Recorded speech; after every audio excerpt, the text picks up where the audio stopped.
Good morning, friends. This is Dr. Rohit Singh. I'm an implantologist and pediatric dentist at Dental Comfort Zone, Patna. आज बहुत important topic पे हम discussion start करेंगे।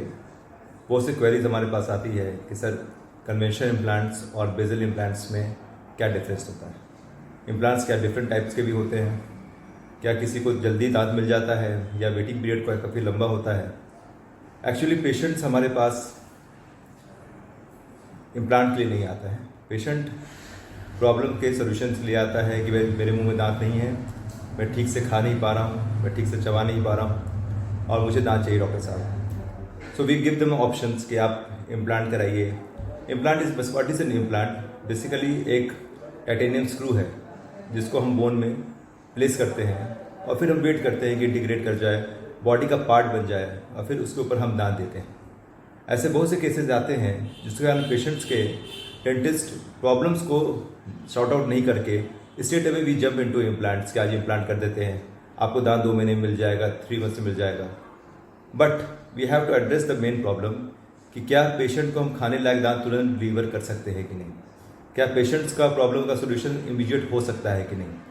Conventional implants जो है वो बेसिकली आपके 2 डिफरेंट टाइप्स के बोन्स पे ना डिपेंड करके कैंसरलेस बोन पर डिपेंड करता है। मतलब हमारे पास बोन के 3 लेयर होते हैं। बाहर के लेयर काफ़ी स्टिफ है जिसको हम लोग कॉर्टिकल बोन कहते हैं।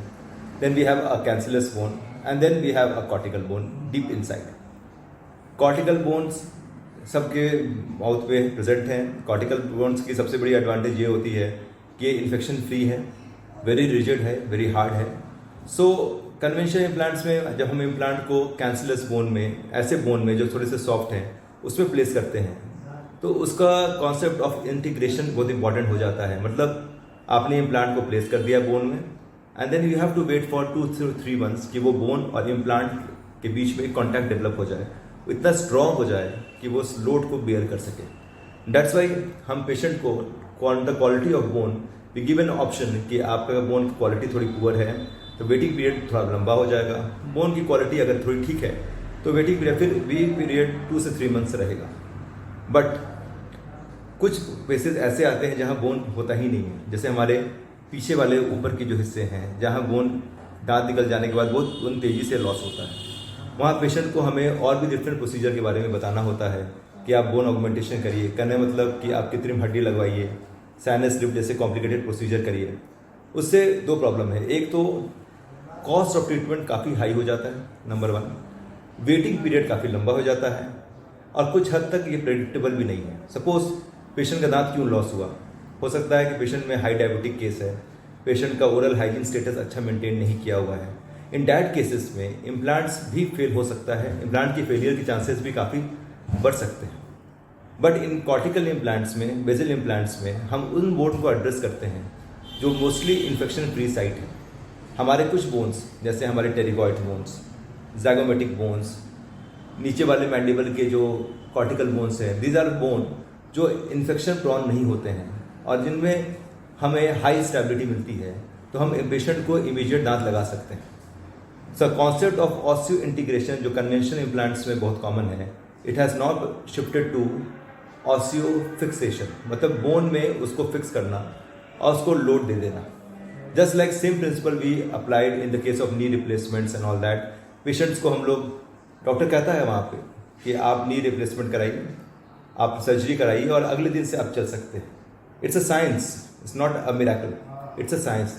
द थिंग इज, अगर किसी भी जगह पे अगर हम किसी चीज़ को फिक्स करते हैं और उस पर लोड डाल देते हैं तो वो अपने जगह पे स्टेबल रहता है, उसमें काफ़ी ज़्यादा चेंजेस नहीं आते हैं। लेकिन अगर उस पर हम लोड नहीं डालते हैं तो वो लूज़ हो जाता है, अपने जगह को छोड़ देता है। सेम कॉन्सेप्ट हम बेजल इम्प्लांट्स में करते हैं कि हम दांत उस जगह पे इम्प्लांट को प्लेस करते हैं जो काफ़ी स्ट्रॉन्ग एरिया है, स्ट्रॉन्ग बोन है, और पेशेंट को इमीडिएट टीथ प्रोवाइड करते हैं, फंक्शनल लोडिंग करते हैं ताकि पेशेंट खाना पीना स्टार्ट करे, ताकि उस लोड से इम्प्लांट अपने स्टेबल पोजीशन को मेंटेन करे। नाउ कन्वेंशनल इम्प्लांट्स में पीपल कहते हैं कि हम भी इमीडिएट दांत देते हैं, बट इमीडिएट दांत देना, इमीडिएट फंक्शनल लोडिंग करना, दे आर 2 डिफरेंट पार्ट्स। आपने दांत दे दिया और पेशेंट को काफ़ी रिस्ट्रिक्शन बताया कि आपको ये नहीं खाना है, कई महीने तक ये नहीं खाना है, आपके दांत सिर्फ दिखाने के लिए हैं, बट बेजल इम्प्लांट्स में ये नहीं होता है। पेशेंट्स को हम लोग जितना जल्दी चाहेंगे उतना जल्दी हम दांत को डिलीवर कर सकते हैं। The concept of 72 hours can also be shifted to 48 hours depending upon proper lab support, surgical procedure कितने ढंग से हुआ है और कितने अच्छे तरीके से हम काम कर सकते हैं। हम 48 आवर्स में भी दांत लगा सकते हैं और patient the very next day से खाना स्टार्ट कर सकता है, फूड को एंजॉय कर सकता है। So this a paradigm shift is now from the conventional implants to basal implant, जिससे हम पेशेंट के मेन प्रॉब्लम इमीडिएट टूथ को हम लोग डिलीवर कर सकते हैं और पेशेंट इसलिए खाना खा सकता है।